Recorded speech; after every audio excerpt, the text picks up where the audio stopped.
वर्षों से चली आ रही सिंदूर खेला परंपरा, जाने नवरात्रि से सिंदूर का रिश्ता।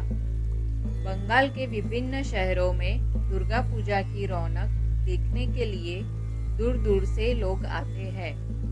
भव्य पंडाल और आकर्षक मूर्तियों के साथ बंगाली समाज देवी दुर्गा की पूजा आराधना करते हैं। जिस दिन माँ दुर्गा को विदाई यानी जिस दिन माँ दुर्गा की मूर्तियाँ विसर्जन के लिए ले जाई जाती है, उस दिन बंगाल में सिंदूर उत्सव, सिंदूर खेला मनाया जाता है। विदाई उत्सव के दिन विजयदशमी भी होती है। इस दिन शादीशुदा महिलाएं पान के पत्ते से माँ दुर्गा को सिंदूर अर्पित कर एक दूसरे को सिंदूर लगाती है और एक दूसरे के सुहाग की लंबी आयु की शुभकामनाएं देती है। ऐसा माना जाता है कि माँ दुर्गा जब अपने मायके से विदा होकर ससुराल जाती है तो सिंदूर से उनकी मांग भर पान और मिठाई खिलाया जाता है। इसी वजह से महिलाएं एक दूसरे की मांग में सिंदूर लगाती है। इतना ही नहीं बल्कि कई महिलाएं अपने चेहरे पर भी सिंदूर लगाती है। सिंदूर विवाहित महिलाओं के सुहाग की निशानी है। इस अनुष्ठान के जरिए महिलाएं एक दूसरे के लिए सुखद और सौभाग्य वैवाहिक जीवन की कामना करती है।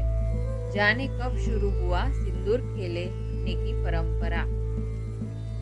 माता के विदाई के दिन सिंदूर खेलने की परंपरा कोई नहीं बल्कि यह परंपरा सदियों पुरानी है।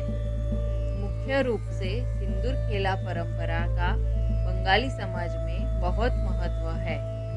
इस खेल को लेकर ऐसी मान्यता है कि जब माँ दुर्गा साल में एक बार अपने पीहर आती है, मायके आने के बाद माँ 10 दिनों तक रुकती है, जिसको दुर्गा पूजा के रूप में मनाया जाता है। आपको बता दें कि सबसे पहले सिंदूर खेला की परंपरा पश्चिम बंगाल और बांग्लादेश के कुछ हिस्सों में शुरू हुई थी। ऐसा कहा जाता है कि आज से करीब 450 साल पहले यहाँ की महिलाओं ने माँ दुर्गा, सरस्वती, लक्ष्मी, कार्तिकेय और भगवान गणेश की पूजा के बाद उनके विसर्जन से पूर्व उनका श्रृंगार किया और मीठे व्यंजनों का भोग लगाया। इसके साथ ही सुहागन महिलाएं भी 16 श्रृंगार कर तैयार होती है।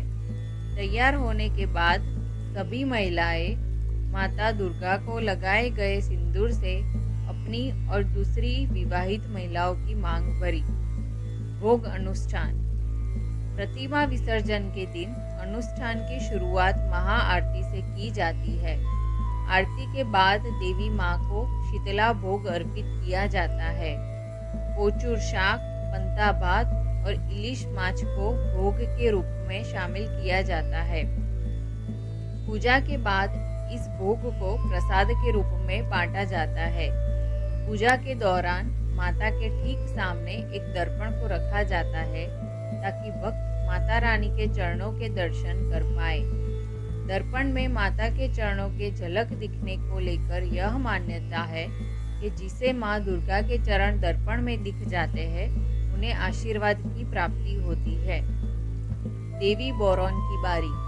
भोग अनुष्ठान के बाद देवी बोरन किया जाता है। जिस तरह से घर से विदा होने पर बहन बेटियों को खाने पीने का सामान के साथ अन्य चीजें भेंट स्वरूप दी जाती है, वैसे ही सुहागन महिलाएं देवी को अंतिम विदाई के लिए क्रम में खड़ी होती है और उनकी बोरान थाली यानी पूजा की थाल में सुपारी, पान का पत्ता, सिंदूर, आलता, अगरबत्ती और मिठाइयाँ होती है। देवी बोरान में महिलाएं अपने हाथों में पान का पत्ता और सुपारी लेती है और माँ के चेहरे को पोंछती है।